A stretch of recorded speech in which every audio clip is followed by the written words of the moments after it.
Assalamualaikum warahmatullahi wabarakatuh. Alhamdulillah, segala puji hanya milik Allah, Tuhan seluruh sekalian alam, Tuhan tempat kita bergantung dan memohon segala pertolongan. Insan Madani kembali di petang hari ini. Saya Mas Surya hadir. Jumpai Insan Madani semuanya di program siar Religious Line edisi siar hari ini di hari Kamis lembar kalender yang ke-22 Januari 2026. Kebersamaan kita hingga tuntas satu interval ke depan pukul 16 hingga 17 waktu Indonesia Barat. Dan Insan Madani di program siar Religious Line tentu nanti kami undang interaktif Anda di layanan yang kami sediakan di 082339847707, ataupun juga Anda bisa simak ya live streaming di madani.com, YouTube-nya Madani Official, dan Instagram Madani FM Bojonegoro. Dan sore ini Kamis 22 Januari 2026 kita akan mengambil tema historitas sholat dalam syariat Islam, bukan sekedar gerakan ritual tapi jejak sejarah warisan para nabi dan perjanjian agung antara hamba dengan Robnya. Telah hadir di studio Madani FM Ustadz Lukman Hakim LCMA. Segera saja saya sapa. Assalamualaikum Ustadz. Waalaikumsalam warahmatullahi wabarakatuh. Alhamdulillah Ustadz, hari ini kembali bisa menyapa Insan Madani semuanya, meskipun tadi berangkat nampaknya diguyur hujan gitu Ustadz. Iya betul Bang Gomang. Wilayah timur hujan ini ya. Iya. Oke, tapi tetap semangat dan sehat bisa hadir di majelis ini Ustadz ya. Nah, Insan Madani tentu insya Allah Ustadz akan membimbing kita memahami ya, sejak kapan sholat diperintahkan, bagaimana proses turunnya perintah sholat, hingga mengapa sholat menjadi tiang agama. Dan tentu kajian kita interaktif, silahkan nanti kami undang di layanan yang kami sediakan. Ustadz mungkin langsung bisa dijelaskan ya, sejak kapan sebenarnya sholat ini mulai disyariatkan kepada umat manusia ini Ustadz? Ya, terima kasih Bang Gomang. Insan Madani yang dimuliakan Allah, insya Allah pada sore hari ini kita akan berbicara tentang historitas syariat di dalam syariat Islam. Historitas sholat, kalau kita bicara tentang sholat yang Bang Gomang, itu salah satu rukun Islam yang cukup penting, yang paling penting. Karena Nabi SAW mengatakan awwalu ma yuhasabu bihil abdu yaumal qiyamah sholatuhu. Amalan yang pertama kali yang dihisab oleh Allah adalah sholat. Jadi kalau seorang sholatnya baik, bagus, insya Allah amalan yang lainnya juga baik dan bagus. Bagus ya. Oke. Tapi kalau kita lihat sholat dengan ibadah yang lain Bang Kemang, sebenarnya sholat itu bukan hanya syariat Nabi Muhammad. Nabi-nabi sebelumnya sudah mengenal ibadah sholat, meskipun tidak dijelaskan secara eksplisit di dalam Al-Quran. Sebagaimana misalnya kalau kita bicara puasa, itu kan Allah Subhanahu wa Ta'ala memberitahu bahwasanya puasa ini bukan kewajiban umat Islam, tapi juga kewajiban umat-umat sebelumnya. Kutiba alaikumusyamu kama kutiba alal ladzina min qablikum. Kama kutiba alal ladzina min qablikum. Sebagaimana puasa itu diwajibkan atas umat-umat sebelum kamu. Tapi kalau kita bicara tentang sholat, atau kita lihat Allah Subhanahu wa Ta'ala menjelaskan atau menyebutkan sholat di dalam Al-Quran, itu tidak dijelaskan kapan ini diwajibkan kan. Cuma aqimus sholah wa atuz zakah, aqimis sholata li dzikri, ya ayyuhalladzina amanu rka'u wasjudu. Artinya kita tidak temukan sejarah persisnya. Tapi bisa kita simpulkan Bang Komang, bahwasanya sholat itu ibadah yang cukup klasik. Artinya sudah dilakukan oleh nabi-nabi sebelum Nabi Muhammad gitu Ustaz ya. Misalnya jejak sholat yang masih kita lakukan, atau jejak sholat yang dilakukan oleh Nabi dan masih kita lakukan, misalnya sholatul lail atau sholatul tahajud. Malam. Ini sebenarnya sholat yang sudah dilakukan oleh Nabi Dawud alaihissalam. Nabi Dawud itu melakukan sholat malam. Tradisi sholat malam yang dilakukan oleh Nabi Dawud itu diteruskan oleh syariat Nabi Muhammad, sehingga Nabi Muhammad SAW juga disuruh untuk melakukan sholat tahajud. Wa minal laili fatahajjad bihi nafilatan lak asa ayyab'atsaka rabbuka maqamam mahmuda. Nah, sholatul lail atau sholatul Dawud ini masih menjadi syariat kita, dan historitasnya ini dilakukan oleh Nabi Dawud, salah satu dari Nabi Bani Israel, dan beliau adalah raja gitu. King David kalau dalam peradaban Barat itu kan disebut seperti itu ya, Bang. Kemudian punya anak Sulaiman atau Solomon. Oh, Solomon. Ya. Juga raja juga itu. Nah, tradisi sholat berarti sudah dilakukan oleh Nabi Dawud. Demikian juga puasa, ada Siyamu Dawud, ini populer Bang. Oh iya, puasa. Karena memang kita menyebutnya Siyamu Dawud. Ketika Nabi ditanya bagaimana melakukan puasa sebagaimana dilakukan oleh Nabi Dawud, antasuma yauman wa tuftira yauman, engkau berpuasa satu hari dan berbuka sehari. Tapi sholatul lail yang sebenarnya adalah sholatnya Nabi Dawud, kita menyebutnya ya sholatul lail, tidak sholatul Dawud. Oleh sebab itu puasa Dawud lebih terkenal daripada sholatul Dawud. Oleh sebab itu sholat itu ibadah yang cukup klasik.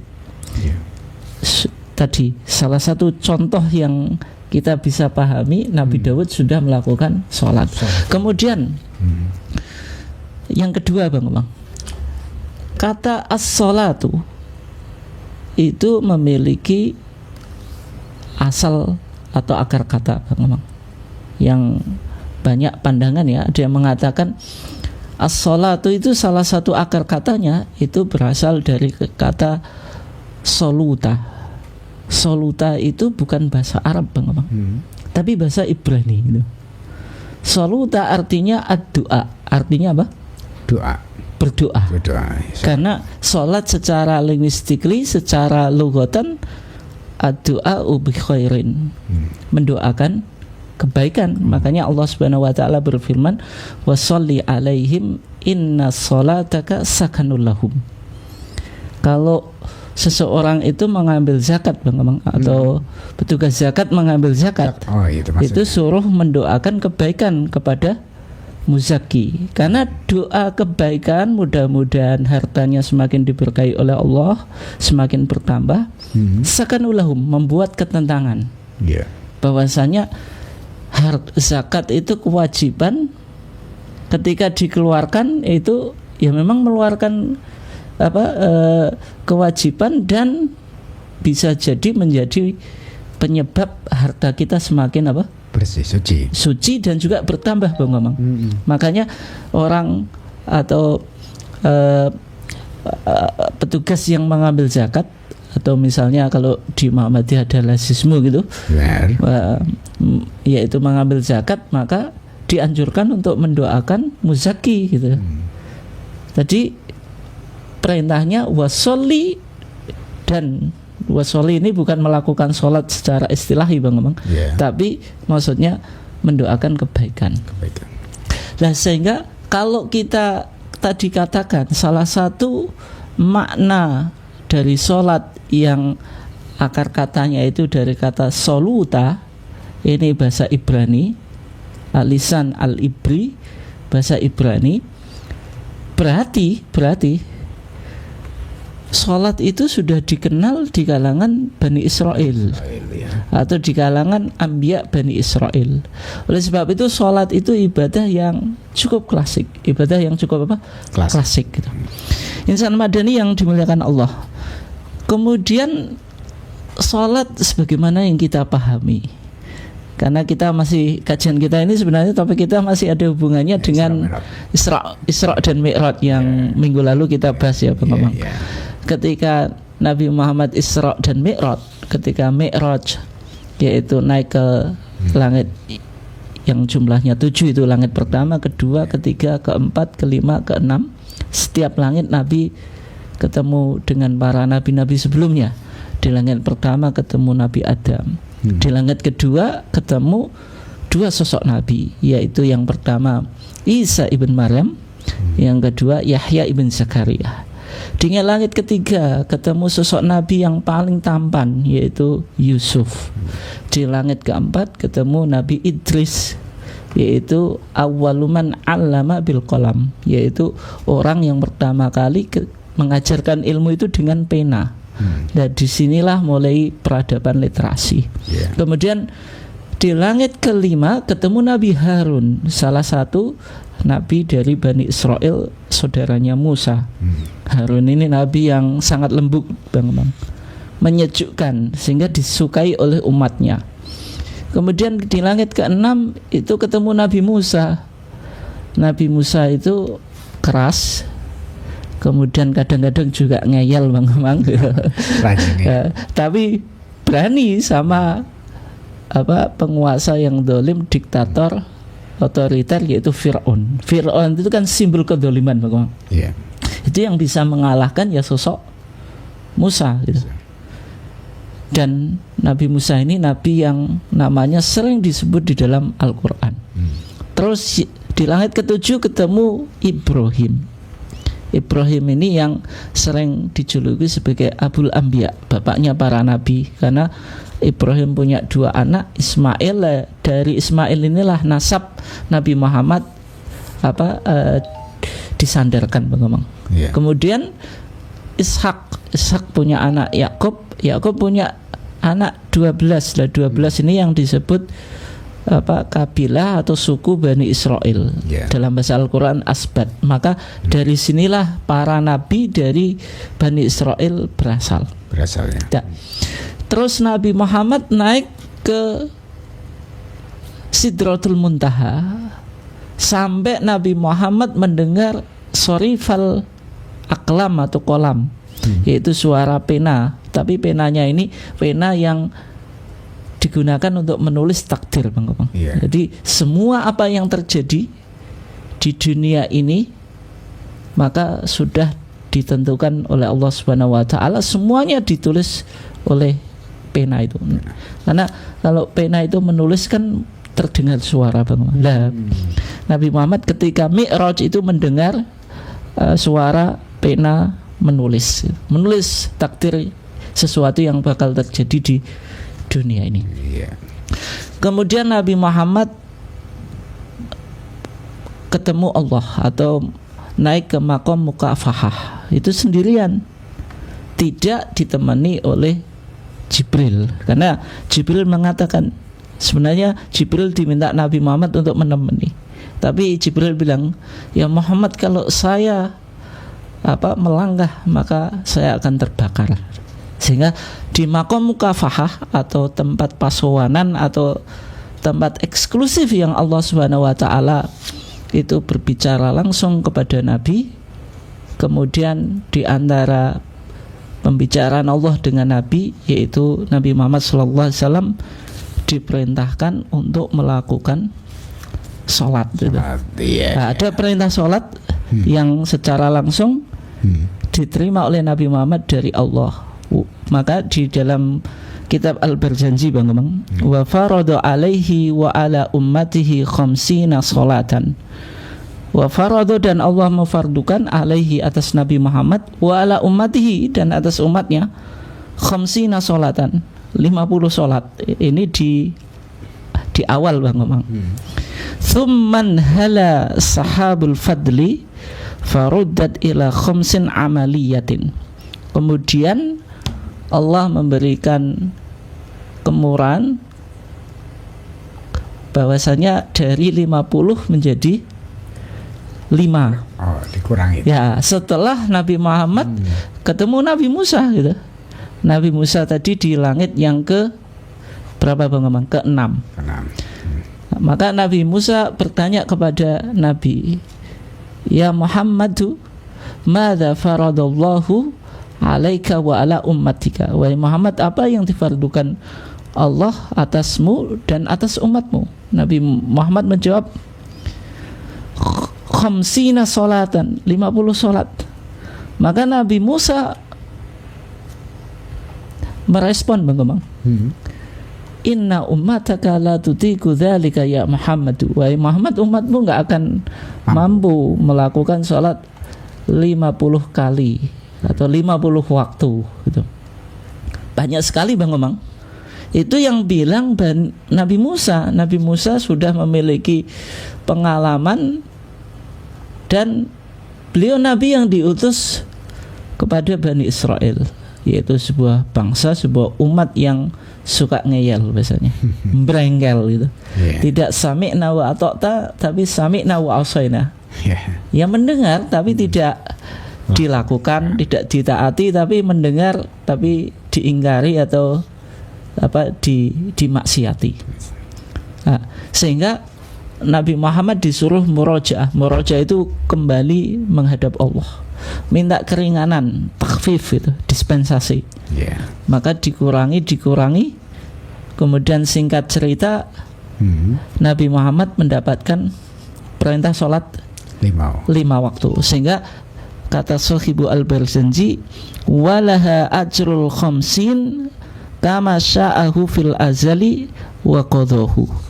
Meskipun sholatnya itu farudat ila khamsin amaliyatin, sholatnya dari 50 menjadi 5, walau ajrul khamsin, tetapi pahalanya sama dengan 50. Lah kok bisa ya? Ya karena Allah Subhanahu wa taala saking murahnya, maka 50 setiap 10 itu digandakan, setiap satu amalan itu digandakan 10 kali lipat. Allah Subhanahu wa taala berfirman, man jaa bil hasanati falahu asyru amthaliha.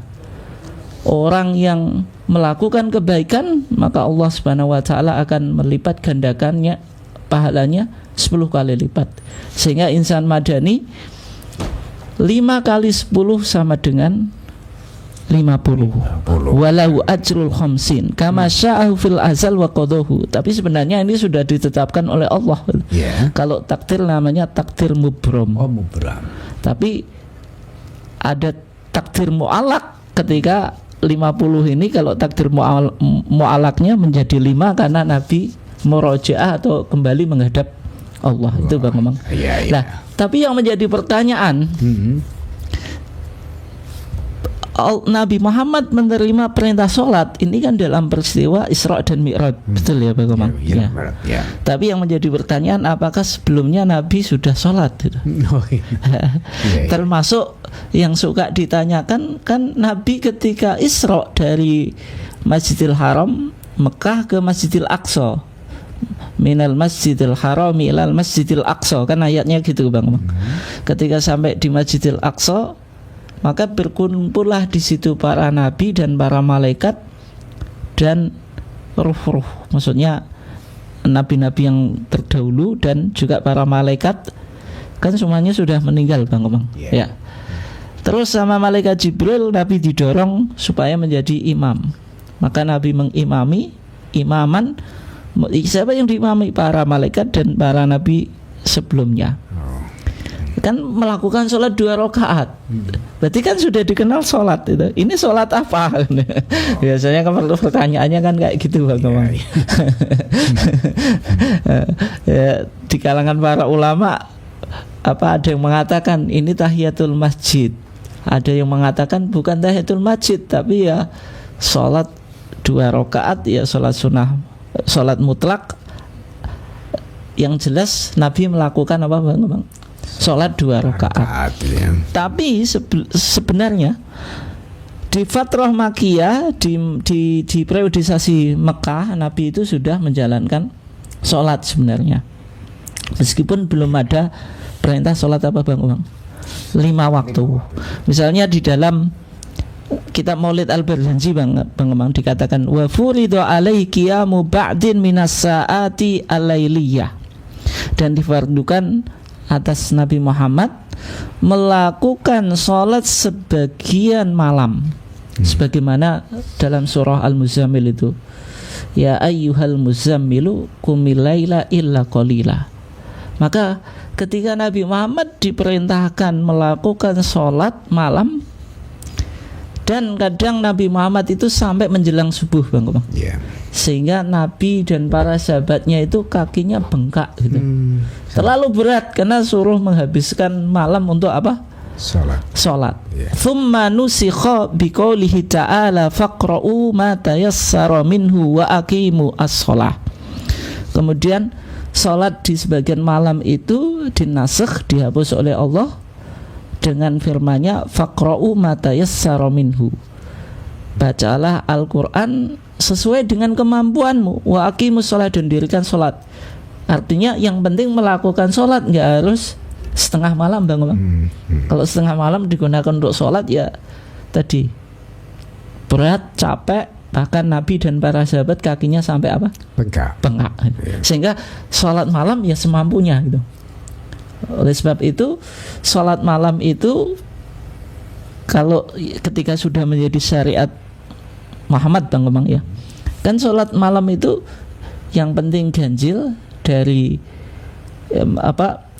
kata Aisyah, maka Rasulullah SAW yazidu fi Ramadan wala fi ghairihi ala ihda asrata rakaatan. Kata Aisyah, sholatnya Rasulullah di waktu malam itu nggak lebih dari 11 rakaat, baik di bulan Ramadan atau di luar bulan Ramadan. Kurang dari 11 boleh, yang penting kan ganjil.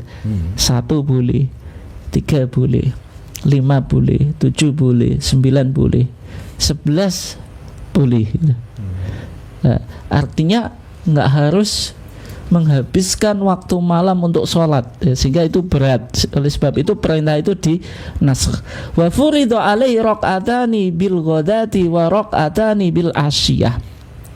Kemudian difardukan atas Nabi melakukan 2 rakaat bil ghadati di waktu pagi, wa raq'atani bil asyiyah, dan di waktu sore, Bang Komang. Jadi hanya 2 rakaat di pagi hari dan 2 rakaat di sore hari. Sebagaimana firman Allah, wasabbih bihamdi rabbika bil asyiyi wal ibkar, dan bertasbihlah dengan memuji Tuhanmu di waktu sore dan di waktu apa?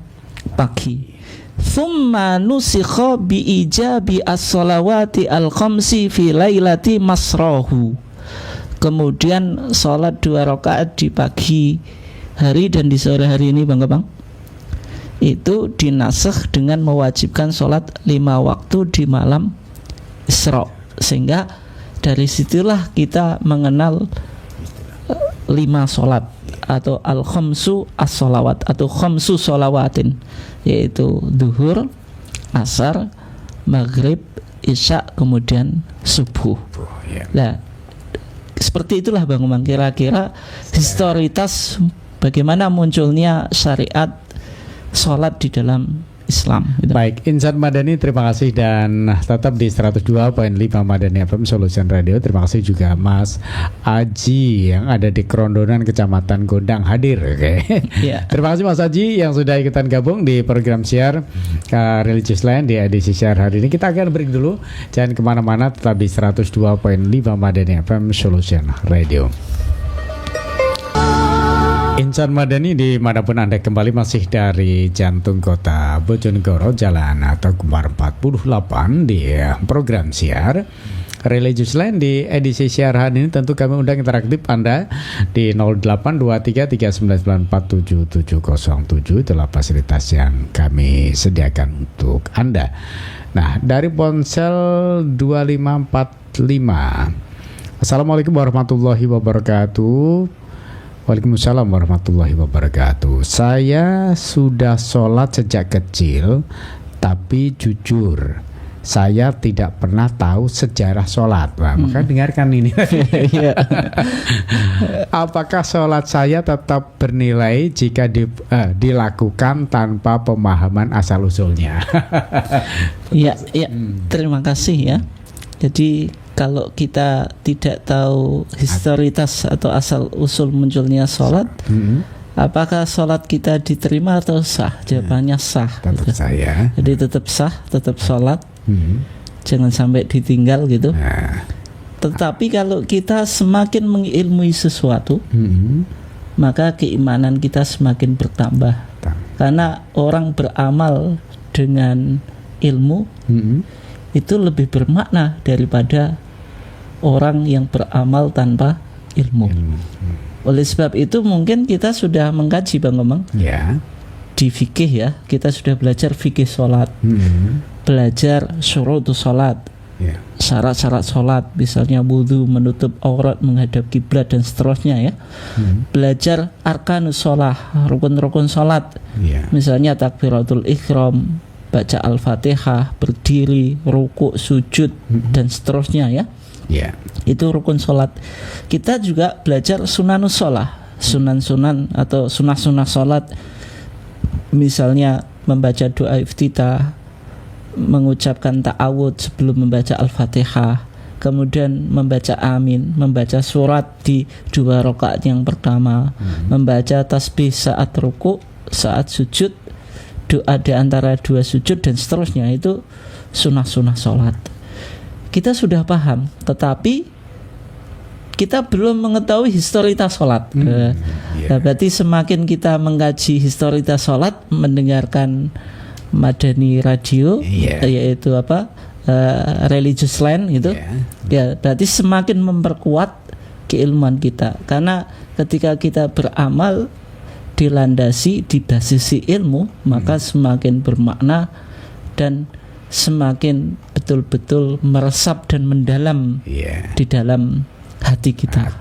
Ya. Jadi penanya tadi tetap sholatnya sah ya, meskipun secara historis tidak tahu asal usulnya sholat begitu ya. Tapi alhamdulillah karena habis mendengarkan ini kan berarti semakin tahu gitu. Oke, baik. Saya lanjut nih Ustaz ya. Ini anak saya sering bertanya, kenapa harus sholat 5 waktu? Kenapa tidak cukup sekali saja? Bagaimana menjelaskan cara historis agar anak mudah memahami ya? Anaknya selalu tanya ini Ustaz. Kenapa kok sholat sampai 5 waktu tidak cukup 1 kali saja gitu ya? Sholat itu ibadah mahdhoh gitu. Ibadah itu dibagi menjadi 2 ya. Ada ibadah mahdhoh, ibadah ghair mahdhoh. Maksud ibadah mahdhoh itu ibadah yang kaifiyahnya, tata caranya itu sudah diatur oleh syariat. Sudah diatur oleh Allah dan Rasul. Kita tidak bisa melakukan ijtihad atau kita tidak bisa menanyakan kenapa kok sholat itu 5 waktu. Tetapi sebenarnya tadi ada pendekatan yang bisa kita jelaskan pada anak, yaitu pendekatan historis gitu.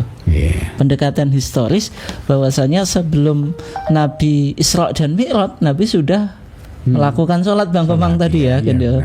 Yaitu yang pertama sholat malam, yaitu setengah malam, bisa kurang bisa lebih, sampai Nabi kakinya bengkak.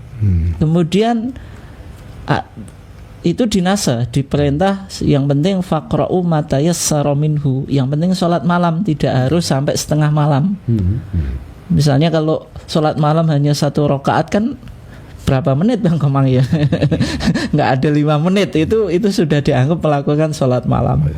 Terus perintah ini berikutnya Nabi disuruh untuk melakukan sholat 2 rakaat pada waktu pagi dan pada waktu sore gitu. Nah, baru setelah itu Nabi melakukan perjalanan spiritual.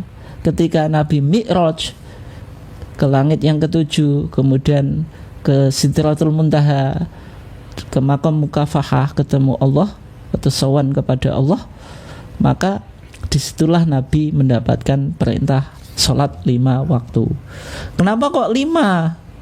Padahal 5 ini kan tadi sudah mendapatkan dispensasi Bang Komang. Yang asalnya kan khomsina sholatan, 50 menjadi 5. Tetapi hiya khomsun wa hiya khomsun. Dia 5 kali sholat atau 5 waktu sholat, tetapi pahalanya sama dengan 50 sholat. Jadi masih ditanyakan anak kecil, kenapa kok 5 gitu? Kenapa kok enggak sekali saja, 2 kali atau 3 kali atau 4 kali gitu? Nah, jawabannya ya tadi, ini ibadah mahdhah. Kalau ibadah mahdhah itu kita hanya bisa sami'na wa ta'na gitu. Ya. Ya. Tetapi tetap bisa dirasionalkan Bang, dengan pendekatan historis tadi Bang, sejarah sholat. Kalau 5 ini sebenarnya masih hasil dispensasi tadi dari 50 gitu. Baik. Terima kasih, ini Ustaz. Saya lanjut untuk pertanyaan berikutnya Ustaz. Ini dari tidak disebutkan namanya 5401. Ustaz, jika sholat itu sudah dilakukan para nabi terdahulu, mengapa banyak umat Islam sekarang justru meremehkannya? Iya. Gimana nih Ustaz? Intinya ya, ketika kita baca Quran, baca hadis, kita yang ibadah yang sering disebut itu sholat. Wa aqimus sholah wa atuz zakah. Inna sholata tanha anil fahsya'i wal munkar. Terus aqimis sholata lidzikri. Ketika kita baca hadis juga sama. Bunyal Islamu ala khamsin. Islam itu dibangun atas 5 pondasi.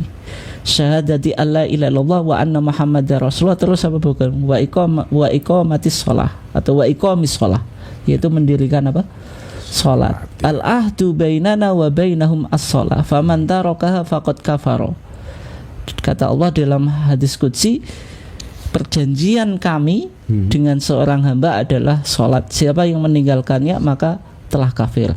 As-shalatu imaduddin. Faman aqamaha faqad aqamaddin, faman hadamaha faqad hadamaddin.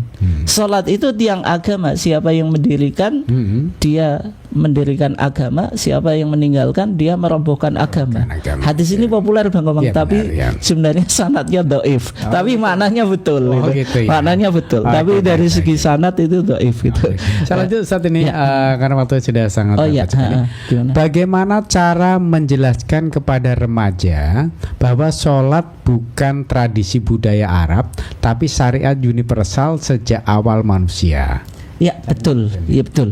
Artinya sholat itu syariat universal dari 3 agama Ibrahim, Abrahamic faith, yaitu Yahudi, Kristen, Islam. Semuanya mengenal tradisi sholat. Bahkan di dalam surat Maryam itu Allah mewasiatkan kepada Isa untuk melakukan sholat. Berarti, dan kalau kita baca Injil, Yesus Kristus itu sholat Bang Komang gitu. Yesus Kristus itu berdoa, sholat.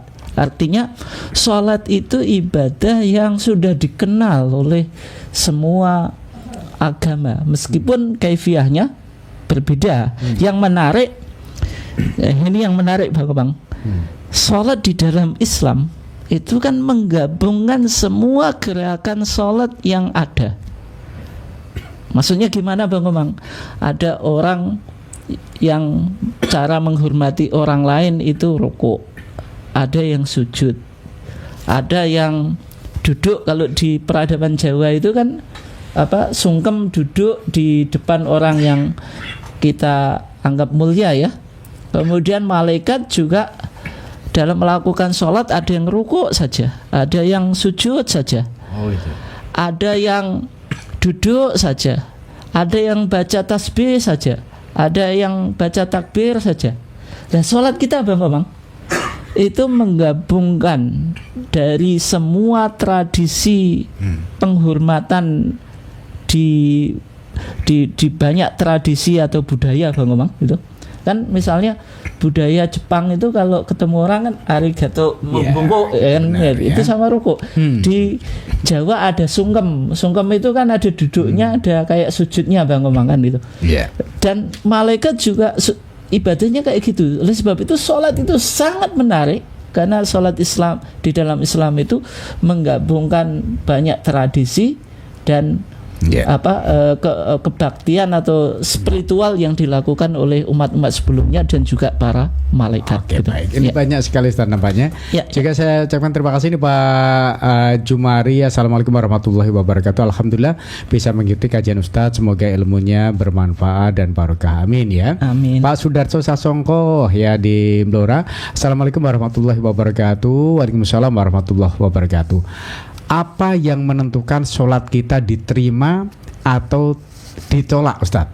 Matur nuwun. Ya, jawabannya singkatnya gini Bang. Yang pertama ikhlas itu. Ikhlas ya. Ikhlas itu ya lillahi ta'ala. Berarti kita lakukan sholat karena Allah Ta'ala, tidak riya, tidak mengharapkan pujian orang lain gitu. Meskipun kalau amalan ikhlas itu kalau dipuji orang lain ya nggak apa-apa. Tapi intinya harus lillahi ta'ala. Ya. Yang kedua mutabaah, mengikuti tuntunannya Nabi. Sehingga penting kita belajar fikih sholat, tahu syarat sholat, tahu rukun, tahu sunnah. Kalau kita lakukan mengikuti tuntunannya Nabi dan ikhlas, itu syarat diterimanya ibadah ya. Kalau ditanya apa kriteria sholat yang diterima, yaitu yang pertama ikhlas, ya diantaranya kekhusyuan, karena ruh dari ibadah itu khusyuk Bang Kemang. Ruhus sholat apa? Khusyuk. Kemudian sholatnya sesuai fikih tadi, melakukan syarat, rukun, sunnah. Yang lebih baik lagi, sholat itu berdampak secara sosial gitu, karena inna sholata tanha anil fahsya'i wal munkar gitu. Oke, baik, terima kasih. Juga ini saya terima dari Yasir Rahman Wahid. Assalamualaikum warahmatullahi wabarakatuh. Waalaikumsalam. Salam buat Ustadz Lukman Hakim dari Tanah Grogot, Kalimantan Timur. Ya, dari Kalimantan. Jauh sekali ya, ini mau nanyakan begini Ustadz, mohon jelaskan mengenai sujud sahwi menurut HPT. Nah, ini materi ya, insya Allah nanti kita akan angkat topik sendiri ya, karena gitu ya. Sujud sahwi itu ada yang qabla salam, ada yang ba'da salam, gitu ya. Ada yang dilakukan sebelum salam, ada yang dilakukan setelah salam. Kapan itu kita lakukan sebelum salam tuh, setelah salam, insya Allah nanti ada topik tersendiri ya. Oke. Mas Yasir Rahman Wahid di Kalimantan Timur. Ya, insya Allah kita akan kaji setiap hari Kamis ya. Insya Allah mungkin jam 4 sore. Jam 4 sore minggu depan mungkin bisa dijelaskan tentang sujud sahwi. Nah, menyampaikan baru ingat kalau hari ini live. Apakah ada jadwal subuh live gitu ya? Belum ada gitu ya. Belum ada. Artinya di At-Taqwa ini ya. Di Masjid Taqwa ini ada live bersama dengan Ustadz Huda ya. Oke, baik. Terima kasih buat Mas Yasir Rahman Wahid di Kalimantan Timur. Tadi juga ada masuk, ini ada dari 6131. Oh, ini Pak Jumari namanya. Dari Pak Jumari ya. Assalamualaikum warahmatullahi wabarakatuh. Waalaikumsalam warahmatullahi wabarakatuh. Ustadz, amalan apa saja yang dicontohkan Rasulullah di bulan Sya'ban? Mohon penjelasan. Semoga Ustadz dan Bung Komang selalu diberi kesehatan, ditambah rezekinya. Amin. Begitu ya. Ya, salah satu amalan ya yang dilakukan oleh Rasulullah di bulan Sya'ban, Rasulullah itu memperbanyak ibadah puasa. Ibadah puasa ya. Ya.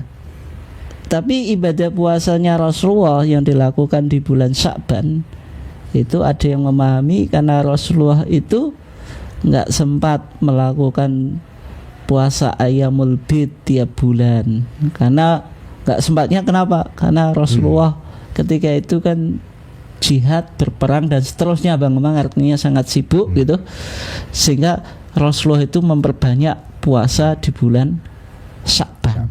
Tetapi kalau sudah dapat pertengahan Sya'ban Bang Memang, ada hadis yang mengatakan idzan tasofa Sya'banu fala tasumu. Kalau sudah masuk pertengahan Sya'ban, nisfu Sya'ban, janganlah kamu memulai puasa. Tapi ada hadis yang lain mengatakan kita tidak boleh mendahului Ramadan biyaumin au biyaumaini dengan puasa, 1 hari atau 2 hari dengan puasa. Nah, ada yang memahami berarti kalau orang punya kebiasaan puasa di bulan Sya'ban, artinya sudah puasa di awal Sya'ban, kemudian di pertengahan, berarti dia masih boleh tetap puasa. Ada yang memahami larangan itu yang jelas haramnya itu yang mendahului sehari atau 2 hari di bulan puasa. Itu yang berkaitan dengan amalan di bulan Sya'ban ya. Kalau apa? Kita karena belum nisfu Sya'ban maka puasa ya boleh saja begitu ya. Terus amalan-amalan yang lain itu sebagian tradisi di Jawa ya. Tradisi Jawa ada megengan, ada apa lagi Bang Emang? yang ke kuburan itu ibadah budaya yang semacam itu nanti suatu saat kita bahas ya. Kan Sya'ban itu ada yang memahami dari kata, kalau di kalender Jawa apa Bang? Ruah. Ruah itu dari kata arwah gitu. Kenapa? Karena dihubungkan dengan kirim doa. Kirim doa kepada ibu bapak kita yang sudah meninggal. Tapi itu sebenarnya nggak ada dalilnya ya. Itu hanya tradisi di masyarakat, karena Sya'ban itu dibilang ruah, yaitu arwah, itu dari tradisi Islam di Yaman. Di sana ada kholnya Nabi Hud, Bang. Inti khol kan kirim doa. Tapi sebenarnya nggak ada dalil khusus. Itu hanya dilakukan di masyarakat, mohon maaf, tetapi tidak ditemukan dalil secara khusus, sehingga amalan-amalan Sya'ban yang khusus itu sebenarnya yang nggak ada. Hanya saja di keterangan hadisnya yang sahih, Nabi memperbanyak puasa. Terus Nabi melarang memulai puasa ketika nisfu Sya'ban. Kemudian Nabi melarang juga orang melakukan puasa di bulan Sya'ban mendahului bulan Ramadan sehari atau 2 hari. Gitu ya, kira singkatnya kayak gitu ya. Masih ada lagi Bang. Ini tadi Mah Yasir Rahman Wahid, bagaimana di bulan Sya'ban membayar puasa? Ya, boleh saja. Jadi qadha di bulan Sya'ban meskipun sudah nisfu Sya'ban, kalau qadhanya belum selesai tetap diqadhoi gitu. Jadi tidak, orang yang punya hutang puasa nggak kena larangan itu. Termasuk misalnya mendahului Ramadan dengan 1 atau 2 hari. Bagi orang yang khusus qadhanya belum selesai tetap puasa Bang. Kecuali misalnya kita nggak punya hutang puasa, ini mau Ramadan ya, misalnya di Muhammadiyah sudah di sesuai KHGT Bang ya, tanggal 18 Februari ya. Misalnya di tanggal 17 sama tanggal berapa? 18 ya, di tanggal 17 dan tanggal 16 kan itu 1 atau 2 hari sebelum Ramadan kan gitu. Kalau kita sengaja puasa nggak boleh. Bagi orang yang nggak punya hutang.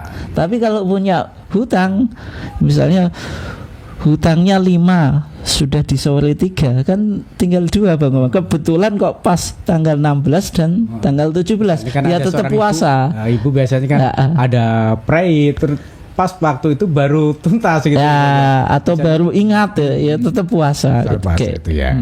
Oke, baik. Terima kasih Mas Yasir Rahman Wahid di Kalimantan Timur yang sudah ikutan gabung. Tapi sayang sekali waktunya sudah sangat terbatas dan memang banyak hari ini yang ikutan gabung. Mungkin topiknya lebih menarik gitu. Mudah-mudahan lebih istiqomah. Tapi saya tadi punya janji terkait dengan ngaji sujud sahwi, kemudian juga mungkin terkait tentang amalan di bulan Sya'ban ya. Oh ya, insya Allah nanti kita coba angkat di pertemuan berikutnya Bang Omang ya. Oke, baik. Insan Madani dimanapun Anda, tak terasa 1 jam kebersamaan kita dalam program Religious Land telah sampai di penghujung waktu.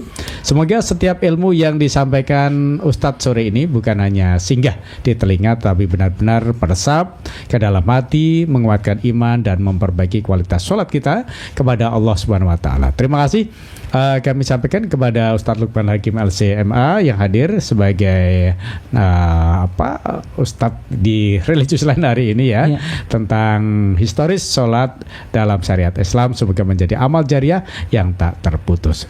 Untuk insan Madani dimanapun Anda, ingatlah bahwa sholat bukan sekedar kewajiban, tetapi warisan para nabi, wasiat langit dan bukti cinta seorang hamba kepada Robnya. Jangan biarkan sholat kita hanya menjadi gerakan tubuh, jadikan ia sebagai pertemuan jiwa dengan Allah. Terima kasih semuanya. Saya Komang Surya segera mohon undur diri. Selamat berpisah.